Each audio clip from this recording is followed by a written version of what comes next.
Next, we'd have to admit that we were wrong. If we change or move on from what has been traditional understanding of binary forms of gender, what does that mean for the amount of trauma and pain that we've caused over the centuries? This is the Truth and Reconciliation Committee in South Africa, and they had to learn a lot about admitting that they were wrong and the repercussions of that after the end of apartheid. And I think there is a fear of even countenancing that we might have been wrong because of the repercussions that would mean both individually and corporately as a church.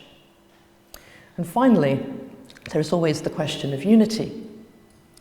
Jayne, the Anglican Communion, is really extraordinarily important, which I accept and I believe in passionately too. But I think we've made unity an objective. I think it's something that we've created as a goal. We have to stay unified. For me, unity is a fruit that comes out of a relationship of love. As a family, you're unified if you love each other. You don't try and become one and then learn how to love each other. I think it has to be a fruit. And the real truth, another difficult thing to name, is that actually a lot of our different tribes don't love each other. In fact, I'd almost go as far as saying they detest each other.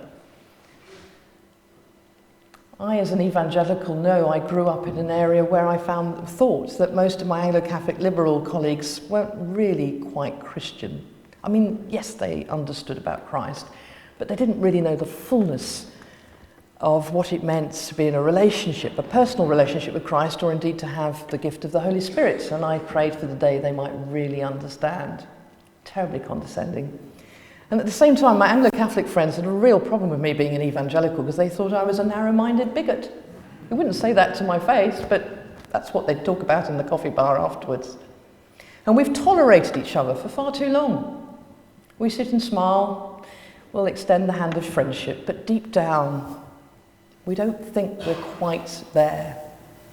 That isn't unity.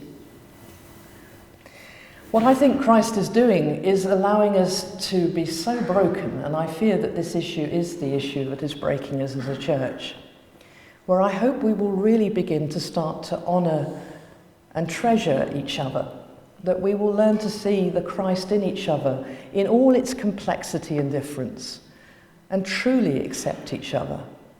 And then we will be united together and will be such a force, I believe, that we can take this nation for Christ, or the nations. But it will only become when we really get honest about some of the deep fissures that have existed for hundreds of years that we've just left to fester. And this issue of sexuality is the touchstone that is bringing that all to the fore. So please, let's name it, let's talk about it, let's be honest about it, and let's have the courage to try and engage with that. And the way that we do that, I believe, is through this phrase of good disagreement, where we have the courage to give each other space, but also to name some of the biggest elephants in the room.